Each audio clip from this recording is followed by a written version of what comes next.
Hey, hello everybody, and welcome back to the show. So, we're gonna finish off the second half of the GT300 Championship today.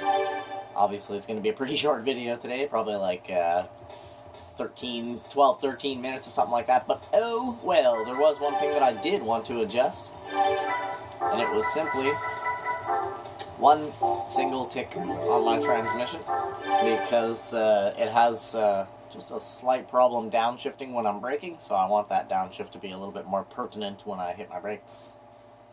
And that will help me get back down through my gears just a little bit faster. But other than that, I like the way that this car drives, so I don't want to change it too much.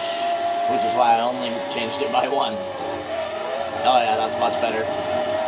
I waited for them to hit their brakes, and then I hit my brakes. Whoa! And you can see the clear difference between their cars and my car in braking ability there. Whew, man, that was close to that wall, baby. Oh yeah, that's exactly what I want. Downshift when I need, baby. Holy bounce, bounce, bounce, bounce. Now. Alright, I'm going to have to remember that it gets a little bouncy around that big sweeper turn. Whoa, a sudden jolt to the right there. Oh. Hooey. Gingerbread man. You can't catch me.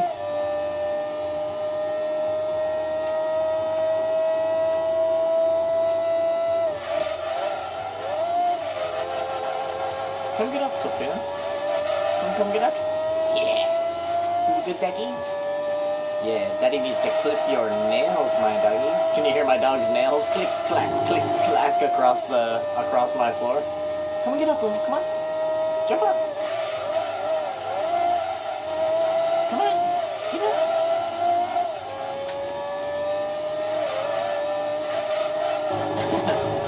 Once again, she just stares at me in wonder. Get up, oh, get up! Yeah, it was a good girl.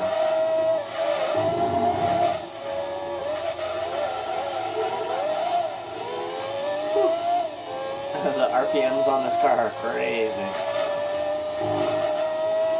Love that noise, man. That's like my favorite, like, engine noise, other than just like a Viper. I love what a Viper sounds like in real life. They just have such a crazy noise. It's menacing, you know? It's kind of scary, to be honest. Somebody revs the engine of a Viper. Like, if you've never heard that noise before, man, and somebody just goes like, vroom, next to you, like, yo, shit sounds like a friggin' explosion.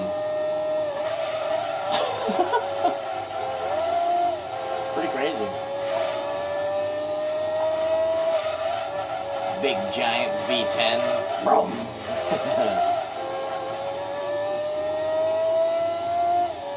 Yeah, I've always loved cars my whole life, man. Just cars in general. And of course, racing, you know. Like I've said in many previous videos, I do watch a lot of racing in real life. I'm a big fan of Formula 1 and WRC, as well as Australian V8 supercars. Freaking love that shit, man. Aussie supercars, man, that is some close-ass racing. Those guys bump and grind, man. They get into it. Like in the last lap and shit like that, those guys bomb. It's straight like friggin' bumper cars out there on the last lap, yo. Battle for the finish.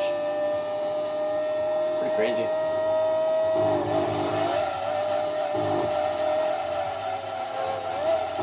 Whoa. I like how a lot of different types of racing, the last lap is always such a different experience in different types of racing, you know?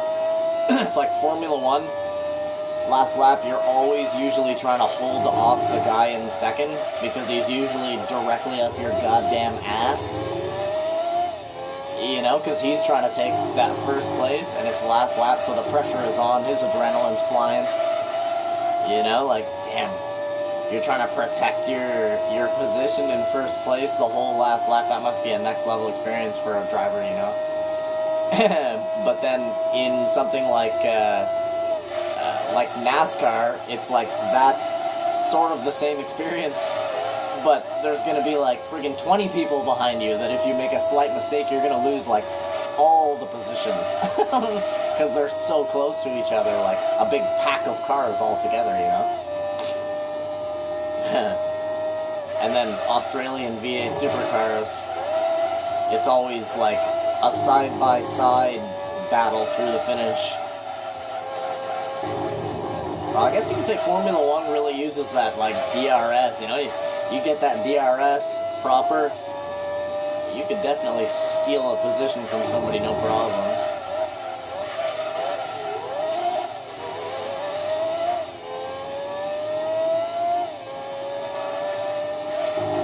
Yeah, good old DRS, man. Like an instant 40-kilometer-an-hour boost. You're just like, wah! Like when VTEC kicks in.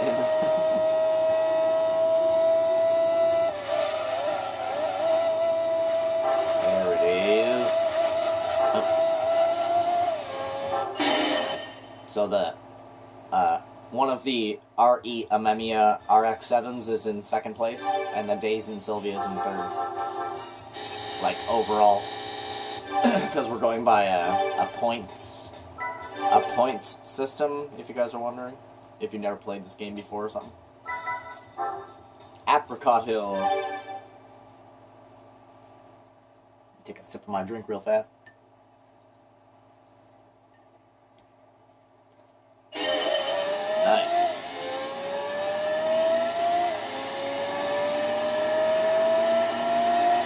What are you doing, sir? Jeez. Whoa.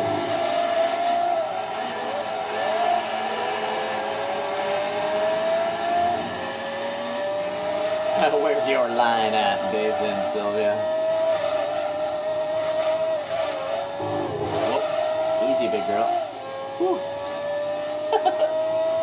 This car is freaking great, man. You know, after using it in this championship here again, for sure, this car is definitely a star.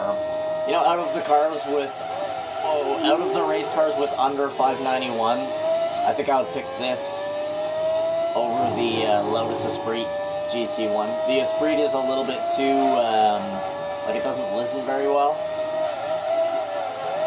It's a little bit faster than this, that's for sure. The Esprit, whoa. The Esprit definitely picks up speed a lot faster than this does. But at the sacrifice of being very difficult to control. This car, though, it's a very balanced car, the Opel Calibra race car. Or Opel Calibra touring car is what it is in this game. Just very balanced. I'm sure you guys, if you're watching, you could probably see that this car is pretty darn smooth. It bounces around quite a bit, but I have a lot of trust in this car. I've driven it in many different games.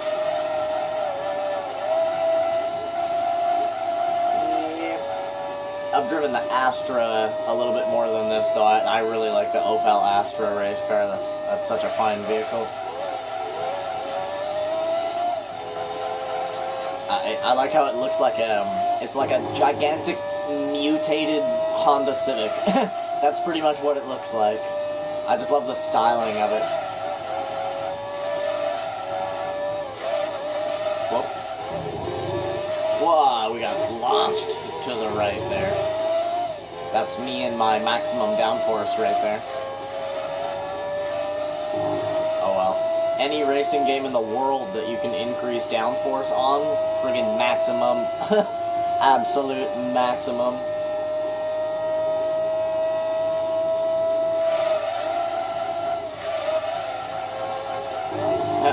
People have come up with some pretty funny mods for this game. No gravity and all this other stuff. Cars that go like 6 billion miles an hour and stuff. Obviously, it's like, you know, it's glitched out or whatever, but somebody was saying, who was saying that in the comments, like, the other day? Somebody had put it in the comments, they were like, man, one time I built a car in this game that went like 400 miles an hour or something, and then I was like, yeah, dude, because at one point I had kind of accidentally made the Suzuki Escudo Pikes Peak go like friggin' 600 miles an hour, and I was like, what is happening? But I thought it was just glitched out or something, but turns out that if you just mess with the settings enough, you can actually get it to do that anytime. It's not actually like a cheat code or anything like that. Just a little bit of a, I guess, a messed up coding, like when they were coding the game or whatever, they just sort of messed up a little bit. Yeah, I thought that was funny. Can't remember who that was that mentioned that in the comments there the other day. It was on the Turbo Car Cup video, because it was, he was talking, he was referencing the Toyota Supra that we had that was, that could go like 225 or whatever, and then he was like, man, one time I made a car in this game go like 400 or something like that, and I was like, yep, I know. But at the same time, there are people that have, you know, modded this game out. They have cars that can literally travel at like the speed of light. Complete a lap of the test course in like negative 33 seconds or something. It's like, what the hell just happened? You just touch the gas pedal and the race is over. Total time, negative 31 seconds. Okay, we went back in time. You know what I mean? Like, what? I love to watch shit like that on YouTube, though. Like, funny mods and stuff like that. Some of the shit that modders do is drop dead hilarious, man. I gotta give it up. I gotta take my hat off to some of the modders out there, because they just come up with the funniest shit. What would possess you to create this?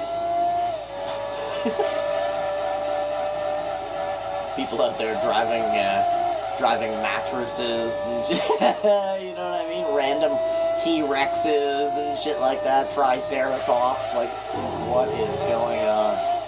Guy driving an Apache helicopter in Gran Turismo Sport, like, what? Or Gran Turismo 4, sorry, not Gran Turismo Sport. Yeah, friggin' Apache helicopter. But it sounds like a car, and the blades don't turn around. It's kind of like you're driving a car. My favorite mod for any game ever has to be Grand Theft Auto 4. When you play online, people do like the dinosaur mod, so they turn vehicles into like the dinosaur skeletons. Oh my god, bro. I remember like almost pissing myself when that first started happening. People were like modding vehicles to look like museum statues of dinosaurs, like motorcycles that you could actually drive and shit. So other players see you driving down the road, and you're just like this Tyrannosaurus Rex driving down the road, like, oh my god. Priceless. Priceless. Like I said, some modders are just like, it seems like such a simple thing to do in the game, but to some people that is like the funniest shit that they're gonna see all friggin' day. And to me, when I first saw it, I could not contain myself. It also had to play into part as well that the dude that was driving it kept going rawr, rawr into his headset as he was like trying to do like a front wheel stoppie. Technically, the T-Rex is like a motorcycle, so you can do a front wheel stoppie, and it makes it look like the T-Rex is trying to eat people. So he was going rawr, rawr at other players, and everybody was just pissing themselves laughing. It was a very wholesome moment. That was so long ago, man. That was literally in like 2007 or some shit. Oh, we got the BP Trueno, yo. No way. That's friggin' Tokyo, or not Tokyo, friggin' Initial D, Takumi. That's the ultimate Takumi right there. A friggin' 8.6 tuned up, completely out of control. Well, that's a pretty decent car to get, but that is what we got. Like I said, we only get one car for the those 2 championships there. Let's jump into the Pennzoil, because that is the next destructor that we need. Let's go ahead and take a look at the race lineup for the next championship, or the last championship out of the special event catalog. So we got Laguna Seca, Super Speedway, Rome, Trial Mountain, and once again finishing off, of course, with Apricot Hill. I really like Apricot Hill. Apricot Hill reminds me of like a new age Formula 1 track, how they're all like continuous, left, right, non-stop. But, yeah man, let's go to the game status so you guys can see where we're at. 30%. We're actually almost past 31%. And if you guys remember, if you don't remember me saying, or if you simply just don't know, when you beat every single race in this game, you'll actually have like 98.6, I think it is, 98.60. If I could remember correctly, that's what number you end up with. You actually cannot attain 100%, or at least it will not say 100% on it, even though you've gone and completed every single race. I remember the first time that I fully completed this game, and I was like, what the hell, game? There's no more races! I was getting so mad, and then, this was really long ago, like, I'm talking before YouTube was even invented.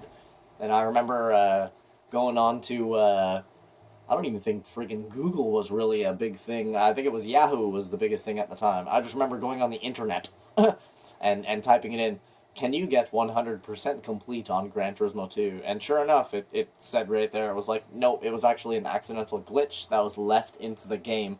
There was a couple other races that were supposed to be included into the game that they actually took out before the game's release, but they did not incorporate that into the percentage of the actual total game complete, right? So there's a little bit of missing content, essentially.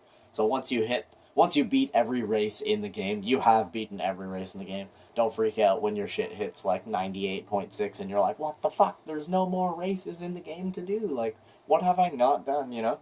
I even went and did all the arcade races because I thought that might be it. And then I remember going and getting every gold friggin' license in this entire game because I thought maybe that was it. Nope. Oh, I got so mad, you guys. I was freaking the fuck out. But anyways, that's going to be the end of this episode here today. Thank you guys so much for coming up and watching this episode of Gran Turismo 2. As always, smash that like button in the face and subscribe to the channel if you have not done that, as I still do not have even 100 subscribers yet, you guys. It's a very sad state of affairs. But anyways, yeah, I wish you guys the best. Hope you guys have a freaking awesome rest of your day. I'll see you guys in the next episode. Have a good one. Bye.